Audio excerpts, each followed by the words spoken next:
Hi there, and thank you so much from the bottom of my heart for supporting the Together Culture crowdfunder. You, and I do mean you, are making the Together Culture dream actually become a reality. The Together Culture crowdfunder is paying for a space in Fitzroy Street, just by the Grafton Centre, for people to create, to connect, and to build a more imaginative, vibrant, inclusive, ecologically sustainable community in Cambridge. Having been a lifelong resident of Cambridge, we've been crying out for a space like this for far too long. So now on to the presentation. The title of my masterclass is What Does My Work as a Garden Designer Teach Me About Collaboration Within an Ecosystem? In my work as a garden designer, specialising in creating gardens that are biodiverse and wildlife friendly, I'm constantly thinking about plants, insects, and how I create an ecosystem for them to thrive.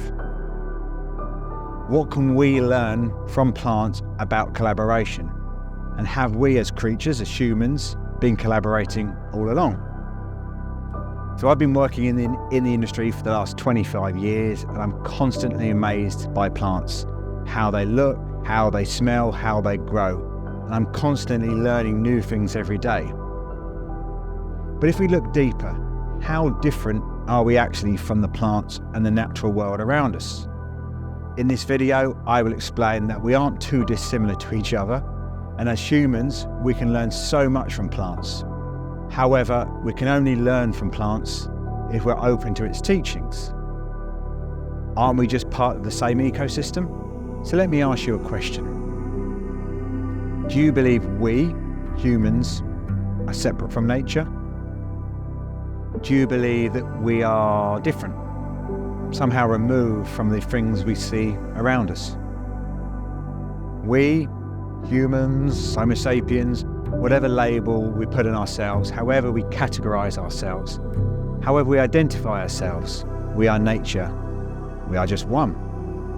This may be hard for some people to get their head around, but if we aren't the same as nature, then what are we? The plants, trees, soil, even this rock are made of the same stuff, atoms and molecules. This is not woo-woo stuff, just long established scientific fact. And I know I'm not the first person to say this, that nature, the natural world of which we are part of, is an amazing teacher.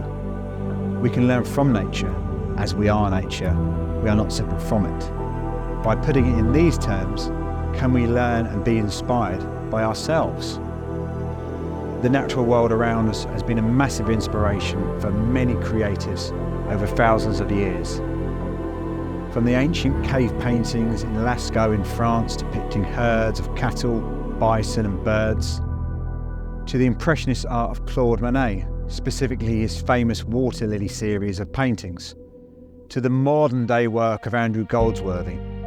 Seriously, if you haven't heard of Andrew, do check him out. His site-specific land art is truly amazing. So what can we observe from nature? What do we see that perhaps we can't see in ourselves? So before you move on with this video, pause it. Take a second, go outside, and take a couple of deep, long breaths and observe mindfully. What do you hear? What do you see? What do you smell? And how do you perceive your role within this ecosystem?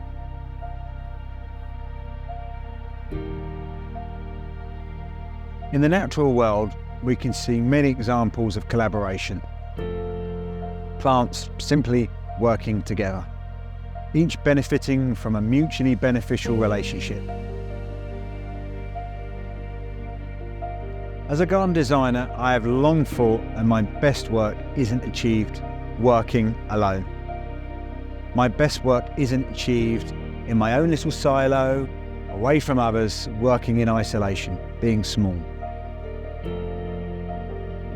One example of collaboration can be found in the relationship between plants, more specifically the plant roots and the beneficial fungus found in that soil.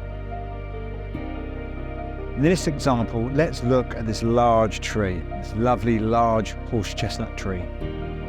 As you're probably aware from your GCSE biology lessons, that trees, along with all plants, photosynthesize. They take carbon dioxide out of the atmosphere, something that we as humans produce a lot of, and as a waste product they release oxygen. How kind of them, eh? Like I said before, we're all part of the same ecosystem. We're all very much connected, and we all need to work together. Through photosynthesis, a plant creates sugars for themselves. However, what you might not know is a large percentage of those sugars are given away. The tree doesn't keep all the sugars for itself. It isn't greedy in that way. A large percentage of the sugars are secreted into the soil. The tree is feeding the soil. More specifically, it's feeding the beneficial mycorrhizal fungi found in the soil. So the fungus is fed by the tree, and guess what? The tree is fed by the fungus. So the tree feeds the fungus with its surplus sugars, as the fungus is unable to produce its own food, and the fungus will give the tree nutrients that the tree roots can't simply reach in the soil. The tiny microscopic roots of the fungus attach to the tree roots and will increase its surface area by over 50%. Now, to give you some context, in this small amount of soil, there's over 50 kilometres of tiny microscopic fungal roots. Now, if laid end to end, that would be the same distance from here in sunny Cambridge to the outskirts of London. This is one example of what we call a symbiotic relationship. They support each other. It's mutually beneficial. Working in isolation, they wouldn't be able to reach their full potential. On their own, both the tree and the fungus wouldn't be as healthy. Now, working together, they support each other. They can and both do prosper. Both the tree and the fungus have their roles. They both bring something different to this relationship. So can you think of an example where you could collaborate with another creative? Let me ask you a question. Who would you collaborate with that would help your creative process? Who would make your art better, more fun, more fulfilling? If you collaborated with somebody, who would you choose and why? Give that some thought. Now for me, collaboration is absolutely everything. It's key. Like the tree, I know my strengths. I know what I bring to the creative process. My strength is to conceptualize. My ability to think strategically, see the bigger picture, to create an overall holistic garden design that will work, it will function. Though I can't do it all, I openly admit that. I need my version of the fungus. In my design process, within my professional ecosystem, I'm working in collaboration with many other people. My clients, architects, structural engineers, planning consultants, to name but a few. Without them, my conceptual garden designs couldn't and wouldn't be created. They have their strength, their knowledge, their skill, their expertise that I simply don't have. We all bring our strengths to the creative process, and we're all feeding each other. So in the garden design world, there's a phrase that's used pretty often, and it's right plant, right place. Where can a plant be situated? Where will it do well? Where will it grow? Where will it flourish? In my designs, I'm not going to plant a sun-loving perennial plant in the shade of a large tree. It's not going to do it. And it wouldn't be very wise to plant, say a cactus next to or in a pond. It'd be pretty silly, wouldn't it? In my opinion, it's the same with people. There's no difference.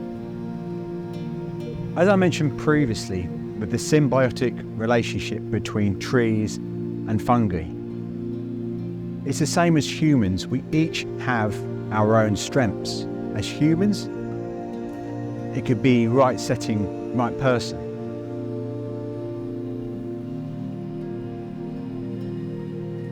In the creative process, where are people at their best? Some people are specialists and they're focused on the minutiae, whereas some people feel more comfortable looking at the bigger picture.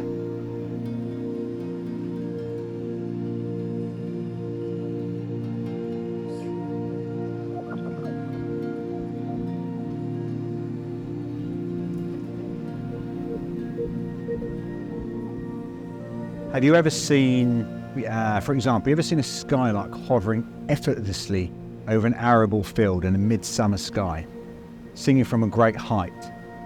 It's the same thing with humans. Where can people truly sing and be at their best?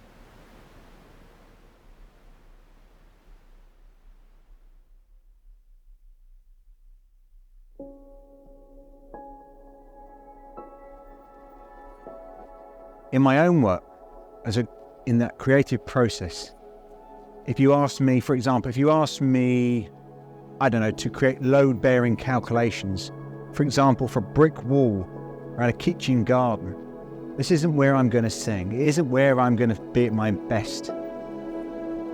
Yes, I could probably work it out, but hey, that's not where my strengths are. Conversely, I bet if you asked a structural engineer, a specialist in their field, with a great eye for detail, they would feel very uncomfortable having to think about an overall strategy or perhaps the bigger picture.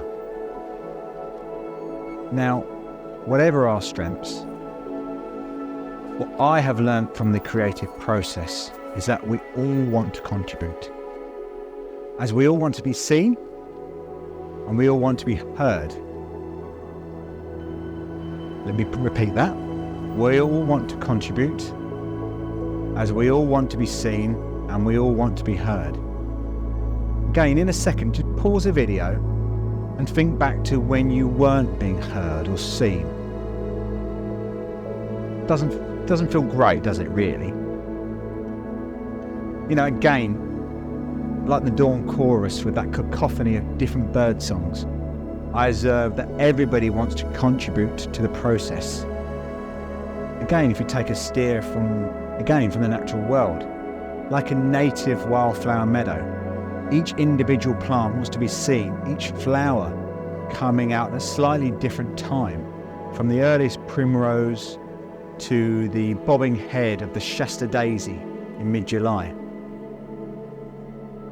Again, let's think about this. Well, this is how I think about it. A wild flower will expel a lot of energy into producing its flowers. Inherently, it wants to be seen. It needs to be seen to fulfill its purpose, to be pollinated. It wants to be seen and be attractive, again, to a passing bee or solitary wasp. The wildflower is working in collaboration with its co-evolved insect friend. Another example in the natural world working in collaboration.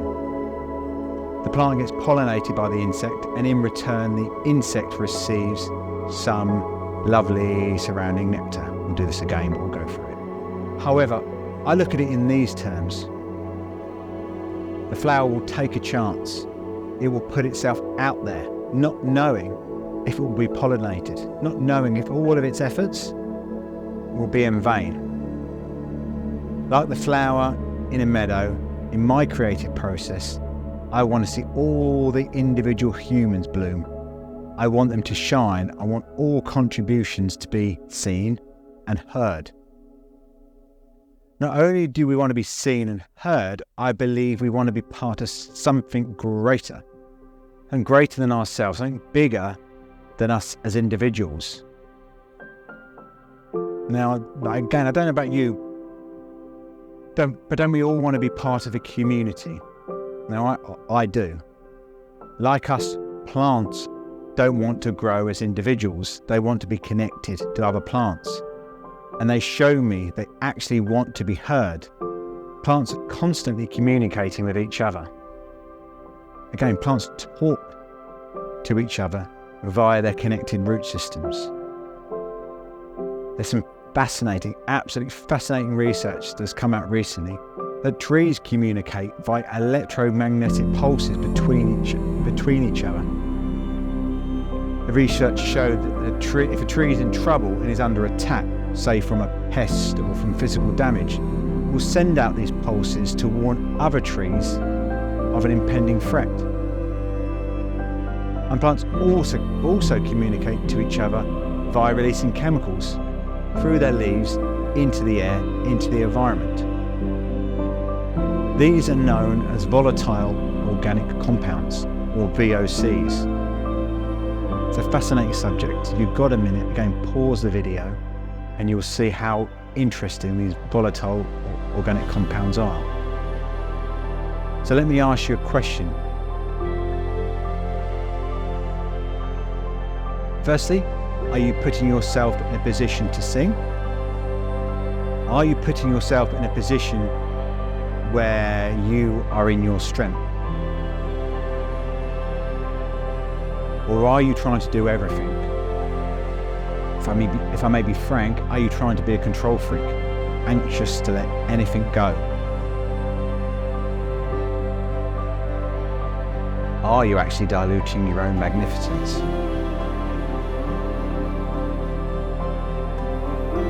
Are the people around you in the right position? Are they bought into the process? Are they able to contribute to the way they want to contribute from their place of strength, their skill, their expertise? What does a plant need to survive from its environment? Well, it needs water, it needs air. Plants need appropriate levels of sunlight, soil for its roots, and nutrients.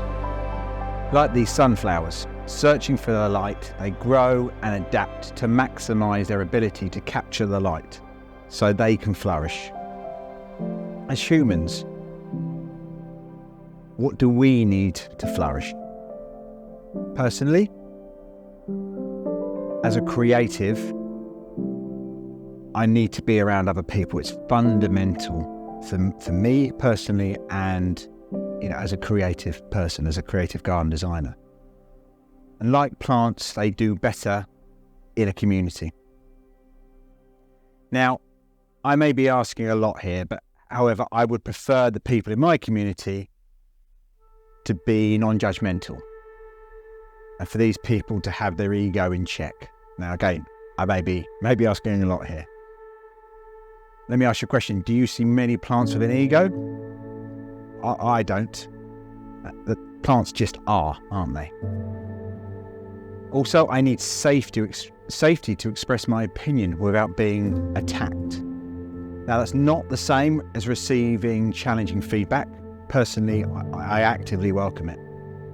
Now, it works both ways. That means me personally checking my ego when receiving that feedback.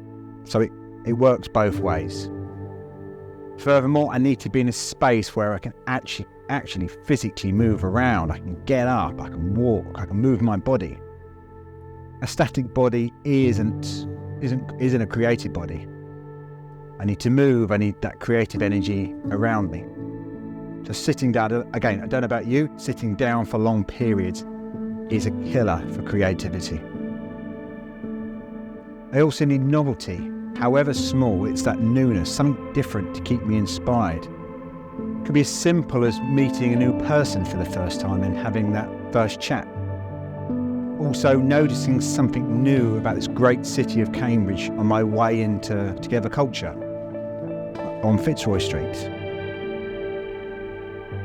I need to be close to open space. I need a change of perspective to be able to walk and be surrounded by greenery, grass, trees, flowers, whatever it is. Quite ironic, funny that I need to be around plants. I need to be connected to other members of this singular, wonderful ecosystem that we share. My work as a garden designer, though, is better because I factor in the time to chill, to assimilate, to ponder, and allow my unconscious mind to process. Although it's not cool to perhaps say this, doing nothing is important. And we see this in plants as well. We see how plants rest. It's obvious we all need to rest and recuperate. And there are very few plants that grow 365 days a year. It just doesn't happen. Plants have their specific season of interest, the time of the year where they perform, whether it's in spring, summer, autumn or winter. Plants have their dormant period, a time when they're not growing, but they're kind of not at rest either. They're preparing themselves, like us, preparing themselves for the next time to perform. And as a garden designer, I'm just be honest here, I don't always feel that creative. I don't always feel inspired. And when conditions aren't right and I'm not feeling it and I'm not being creative, I simply won't design. I'll perhaps do other tasks such as updating my social media or some admin. And I think I'm right in saying that we all kind of have those days. I think that can resonate with you guys there. Plants do the same. Plants will rest during different times of the day. Like us, if conditions aren't right for their growth and photosynthesizing, they'll shut down, save their energy and restart when climatic conditions improve. Now let me ask you a question. Are you an early bird? Are you a night owl? When are you most energized? When do you produce your best work? Personally, I'm an early bird. I like to get up, start work, and I feel energized to seize the day. And again, we see this in plants as well.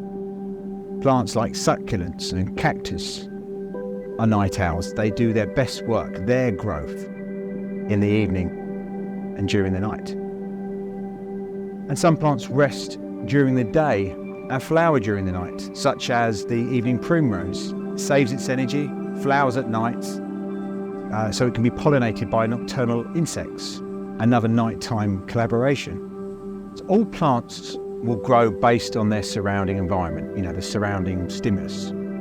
A plant, whether it's a small pot plant or the biggest giant redwood, they adapt to their surroundings. Simply adapt to what's around them. Let me ask you a question. Do plants put up a fuss? Does a plant sulk? Does a plant get mad with itself or the other surrounding plants? If you've seen this happen, let me know. So I don't think so. They just adapt to their surroundings and continue to grow in spite of these conditions. Yes, all plants have the genetic potential to grow in a certain way. They can grow to a specific height, a specific width. They have an inherent genetic disposition for growth. And though, let me ask you another question. Say, for example, if a tree doesn't grow perfectly to its specific textbook height, its width, is it any less beautiful or valuable? So in our design projects, we have to end up with a product. We have to have a physical piece of paper at the end of it. So being a garden designer, working in the commercial world, under commercial pressures, we have to draw the line in the sand somewhere and say, this is where the design process has to stop. It just can't continue, infinitely. But before this point, the design will morph, the design will change, the design will take on many different shapes. And like a plant, in my design process, I consciously adapt. Yes, I'm a creative person. I have a vision of what a garden could look like. But I've got no attachment to it. Remember though, I'm designing within my ecosystem. Not only are my ideas adaptable to the humans within the ecosystem, as previously mentioned, but I, as a garden designer, in my work, I'm in constant collaboration with the plants themselves. We're in constant dialogue. Or more specifically, I choose, as a creative, to be in constant dialogue with the plants. When the garden is actually created and the meadows are sown, the bee habitats are installed and the native trees have been planted, the plants will continue to teach me. Now they're going to quickly tell me if they're happy and healthy. They will tell me when it's the best time to manage them, and they will tell me, for example, if the soil is too dry or the soil is too rich. Plants will give me the steer, and again, like I say, I can choose to listen to that or not. If we can remain open and curious, we can learn so much from nature, open to its teachings. In my project, there isn't just one outcome, isn't just one design, i.e. the outcome that was in my head originally. Yes, there is the potential for my first original concept to be actualized by the client, but that's very rare. But again, I have no attachment to these designs, and I have no attachment to how the garden is going to eventually look like. For me, as a creative, as a garden designer, a design working in full collaborations with humans and plants is far more rewarding for me. So I hope you've enjoyed the video. I hope this video has made you think about plants and the natural world, and perhaps your place within it, or should I say our place within the natural world, within this glorious ecosystem. I hope I made you think about that we aren't too dissimilar from the plants and the natural world around us. As humans, I think we're all seeking a sense of community. However, we already see that community and collaboration with plants. I hope the video has made you think about your creative process. Again, let me ask you another question. What would you change about your creative process after watching this video? Anyway, I hope you enjoyed it. And again, thank you from the bottom of my heart for supporting the Together Culture crowdfunder. And if you're watching this video and you live in Cambridge, pop into Together Culture on Fitzroy Street, just by the Grafton, and come in and say hi. And if you're based in Cambridge and you're a creative, perhaps consider joining the growing creative community at Together Culture. Again, if you're based in Cambridge and you have a feeling to pursue that creative urge, again, why not join the growing community at Together Culture? Now, I believe in truth that we're all creative. We all have that power inside us. But again, take care and thank you for watching.